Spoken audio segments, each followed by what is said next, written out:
kita sedang mengalami pandemi corona. Dan corona ini penyakit yang disebabkan oleh virus, ya asalnya dari Cina.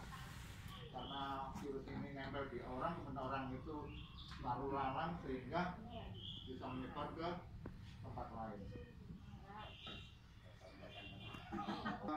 Negara kita termasuk negara pandemik, ya. Pandemik itu artinya endemik secara global. Bapak Ibu, ya, virus ini kalau masuk seseorang itu ada dua kemungkinan. Yang pertama, orang ini mengalami resiko sakit karena tubuhnya tidak bisa melawan sehingga dia menjadi sakit, dan kalau sakit bisa fatal, bisa sampai meninggal. Tapi seseorang yang imunnya kuat, maka dia bisa bertahan terhadap virus ini. Makanya kenapa banyak sekali atau penyebaran ini sangat luas sekali. Kenapa? Karena ada orang-orang yang dia terinfeksi tapi dia tidak mengalami gejala.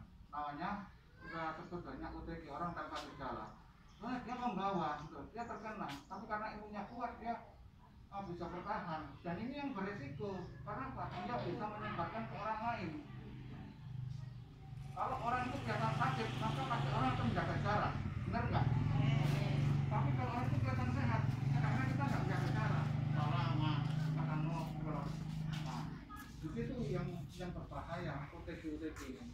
Tetapi dengan rapid test, ya, dengan rapid test, maka kita bisa mengetahui apakah seseorang ini terpapar atau tidak.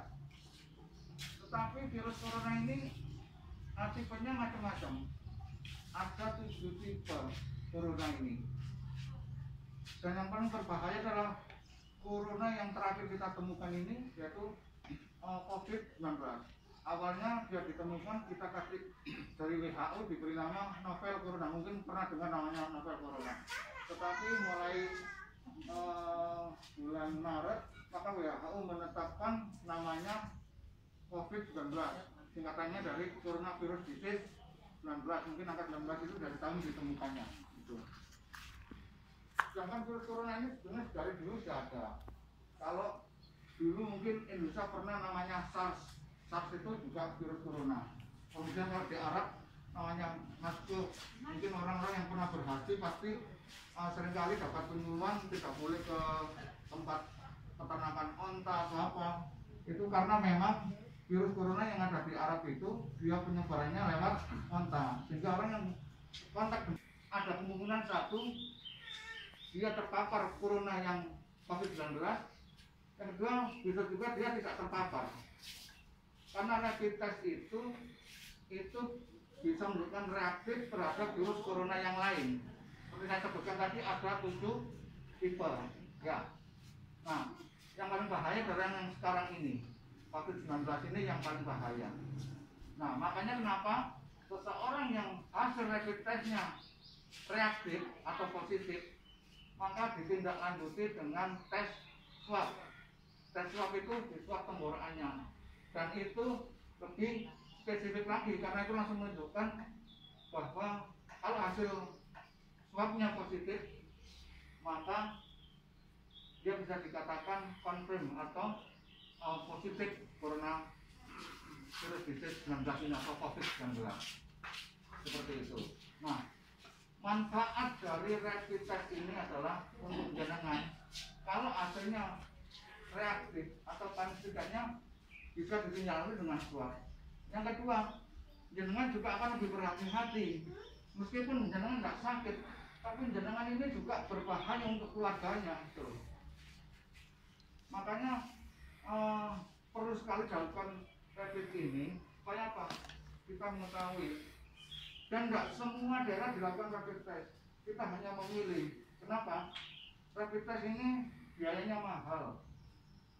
Tetapi kalau ada satu daerah yang di situ ada satu sumber, maka akan kita lakukan di daerah itu. Sumbernya pasti di daerah itu yang kena itu pasti orang-orang masih lalu lalang seperti sekarang ini. Makanya nggak semua dilakukan di rapid test.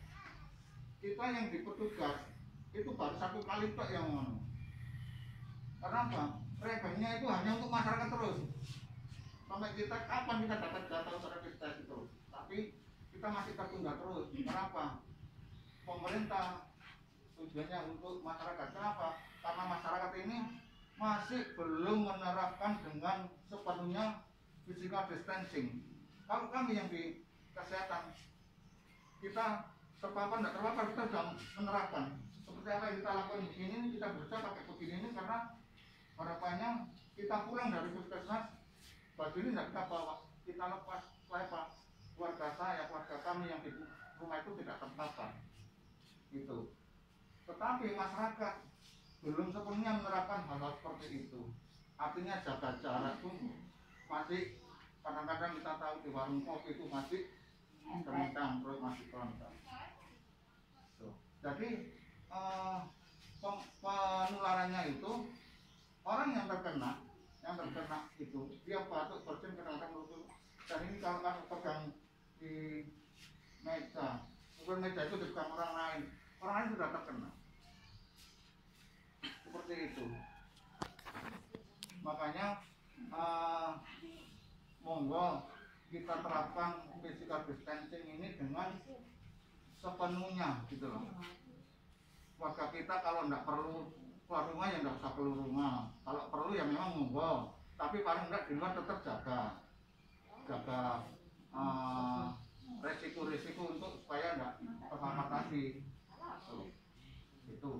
Kemudian karena mohon maaf di daerah ini kemarin ada yang terpapar, makanya kita lakukan rapid test untuk daerah ini. Sebetulnya bersyukur dengan bukan bersyukur karena sakit, bersyukur dapat dilakukan rapid test. Karena tidak semua daerah dilakukan di situ. Jadi saya harap Senin itu monggo dimanfaatkan sebaik-baiknya. Karena Senin itu kita lakukan rapid test di sini ya, di sini. Kita akan menurunkan 6 tim supaya cepat pelaksananya nanti. Karena kita satu kampung ini kan jumlahnya banyak, berapa kira-kira? Sekitar 400-an jiwa lebih. Maka supaya cepat kita itu 6 tim kita turunkan di sini. Monggo dimanfaatkan ya. Ini untuk kepentingan jenengan. Ya, itu. Karena kemarin ya kita wajar lah. Kadang-kadang kalau kita melakukan satu kegiatan tanpa sosialisasi dulu itu kadang-kadang orang bertanya, "Yo, pasti Depok." Nah, tapi saya sampaikan itulah manfaatnya. Manfaat untuk jenengan, sehingga jenengan bisa lebih berhati-hati terhadap keluarganya. Dan yang kedua, dengan begitu jenengan bisa menerapkan physical distancing yang sepenuhnya, bukan hanya sekedar physical distancing apa gitu enggak, tapi sepenuhnya apa yang harus dilakukan. Paham ya? Mungkin ada pertanyaan?